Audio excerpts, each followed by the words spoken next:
Les mondes andins de 250 à 1100. Sur les hautes terres andines, deux cultures émergent, Tiwanaku et Wari, qui s'épanouissent entre 650 et 1050. Des colonies, des temples et des habitations sont construites à l'image de ces deux centres. Cependant, Tiwanaku est un centre religieux, tandis que Wari apparaît plutôt comme un centre économique et administratif. Malgré la rudesse du climat, les hautes terres possèdent des atouts majeurs. Des gisements d'obsidienne, une matière indispensable pour la fabrication d'outils et d'armes, la culture des pommes de terre, qui est l'alimentation de base, l'élevage des camélidés, l'exploitation de mines de cuivre et d'étain. On peut aussi citer la proximité des terres chaudes d'Amazonie en contrebas, avec leurs jungles où se trouvent coca, plantes tropicales et des oiseaux au plumage merveilleux. Le grand centre religieux Tiwanaku, relié par différentes routes à la cordillère centrale du Pérou, est situé dans la région du lac Titicaca. Outre les ressources naturelles déjà citées, le lac, à 4000 mètres d'altitude, est très poissonneux et ses berges marécageuses sont couvertes de joncs, propices aux barques, aux habitations. Le glacier Illimani domine le sanctuaire de ses sommets blancs. La divinité au sceptre, déjà rencontrée sous des formes foisonnantes à Chavindowankar en Nazca, est présente mais dans un style plus sobre à Tiwanaku, sur la porte du soleil. La figure du seigneur trône au centre, tenant un sceptre à chaque main.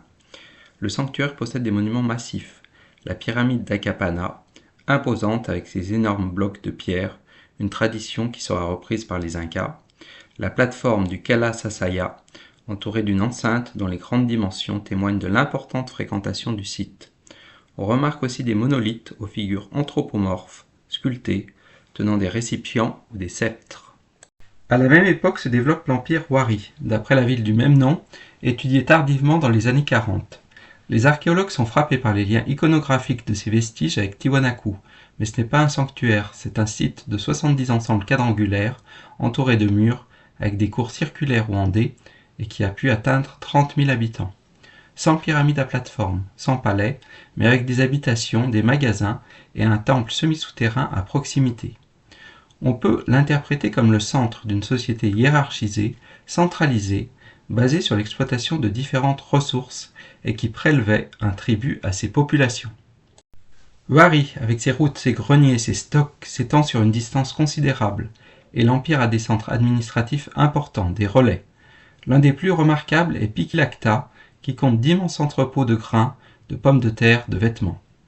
Wari est aussi remarquable pour ses tissus.